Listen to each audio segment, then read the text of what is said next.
In today's video, I will show you how to verify Tonkeeper Wallet. For that, launch your Tonkeeper Wallet and then wait for some time until it is launching. Now, in your Tonkeeper Wallet, you don't need to actually verify your account with any of the national IDs or anything, because whenever we use any of the wallets, you don't need to actually provide your personal details.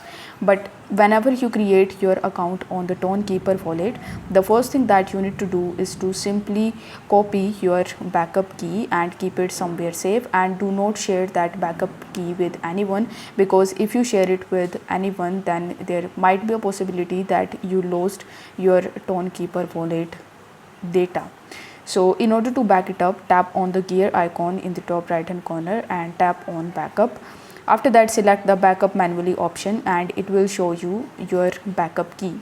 So you just have to follow the instructions, like you just have to provide some of the keys and copy the key somewhere safe, and then you are done.